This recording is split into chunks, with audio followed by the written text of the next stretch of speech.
অনুসারে এই বারগুলো কারো কারো চেঞ্জ হতে পারে।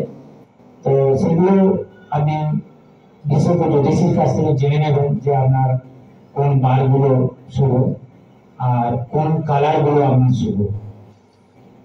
এগুলো আমি জেনারেল 12টা রাশি কোন কালারটা ভালো হবে সেই ব্যাপারটা বলছি। অনেকে এখন রাশিটা কম বেশি জানি। এবার রাশি দু রকম হয়, একটা হচ্ছে একটা জন্মকালীন রাশি, এটা জন্মকালীন আমাদের হরস্কোপে যেখানে চন্দ্রমা থাকে সেই অনুযায়ী একটা রাশি হয়, আর একটা ডাক নাম দিয়ে একটা রাশিও হয়। আমরা আপনাদের অনেকের প্রশ্ন হতে পারে তাহলে কি কোন রাশিটাকে আমরা বেশি গুরুত্ব দেব। যেহেতু ডাক নামে আপনি রেসপন্স করেন সেক্ষেত্রে ডাক নামের রাশিকেও আপনার ফেলনা হয়, মানে গুরুত্ব দিতে হবে। এক্ষেত্রে আমাদের যারা জন্ম পত্রিকা যারা কুষ্টি কুষ্টি বানান তারা আমরা জন্মকালীন ডাক আমরা রাশির নামটাই রাখতে বলি। তাতে কি হয়, একাধিকবার সাড়ে সাথী ভাইয়া বা ইত্যাদি প্রভাব থেকে তারা মুক্ত হতে পারে, মানে কম সম্ভাবনা, কষ্ট কম হতে পারে। মানে যদি ডাক নামের একটা রাশি হয় আবার জন্মকালীন একটা রাশি হয়, দুটো যদি আলাদা হয় তাহলে ডবল ভাবে সাড়ে সাথী, ডবল ভাবে ভাইয়া, মানে খুব কষ্টকর জীবন হতে পারে। তো সেই কারণে আমাদের প্রত্যেকেরই উচিত, আমার এটা ব্যক্তিগত মত, যে আপনারা জন্মকালীন যে রাশিটা হচ্ছে সেইটাকে বেশ করে আপনার নামকরণ করুন।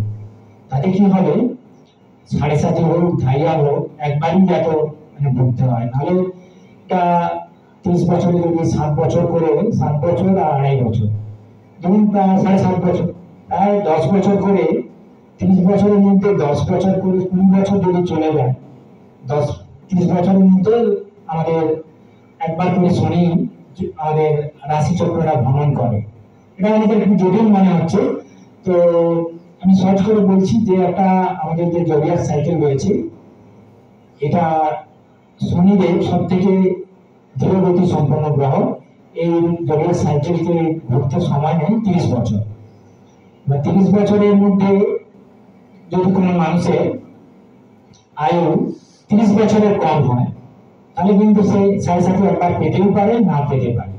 কিন্তু যার ধরো 30 বছরের বেশি আয়ু হচ্ছে সে কিন্তু একাধিকবার সাড়ে সাথী বা ধাইয়া খবরে পড়তে পারে। যদি কোনো ব্যক্তির 60 বছর আয়ু হয় তার সম্ভাবনা থাকবে যে মিনিমাম 2বার ধাইয়া এবং সাড়ে সাথী হবে। এবার নামের রাশি এবং জন্মকালীন রাশি যদি দুটো আলাদা হয় সেটা 4বার হয়ে যাবে। তাই সেই কারণে বা যাদের 90 বছর হবে বয়স হবে তারা কিন্তু জীবনে 3বার ধাইয়া সাড়ে সাথীর প্রভাবে পড়তে পারে। বা নামের রাশি জন্ম রাশি যদি আলাদা হয় এটা 6বার হবে, মানে অনেকটাই কঠিন পরিস্থিতি হতে পারে।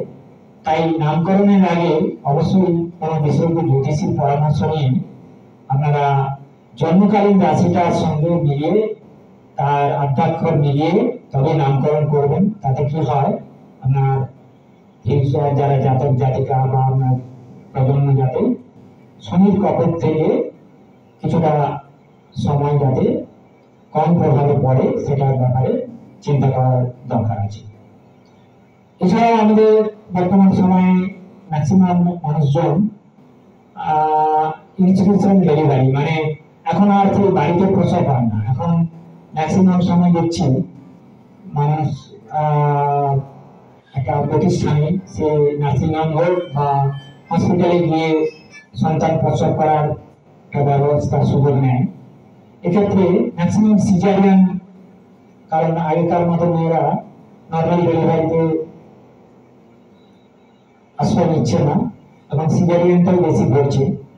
তো যদি কারো ডাক্তারবাবু বলে যে সিজারিয়ান ডেলিভারি হবে, তো আপনারা অবশ্যই দুটো জিনিস মনে রাখবেন, যে সিজারিয়ান ডেটটা তো অনেকটা আপনার হাতে থাকে, যে কোন দিন আপনি ইয়ে করবেন, ডেলিভারি করতে চান।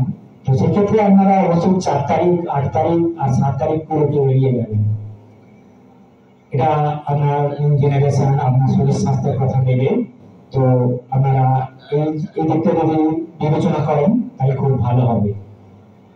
পাশাপাশি আপনারা আরেকটা জিনিস, সেটা আপনাদের পক্ষে করা সম্ভব নয়, সেক্ষেত্রে বিশেষজ্ঞ জ্যোতিষীর পরামর্শ নেওয়া দরকার। সারাদিনে তো আমাদের বিভিন্ন রাশিটা চেঞ্জ হয় না, ম্যাক্সিমাম 2 ঘন্টা অন্তর লগ্ন চেঞ্জ হয়। বা লগ্নের উপর বেস করে আপনি যদি দেখে নেন, যদি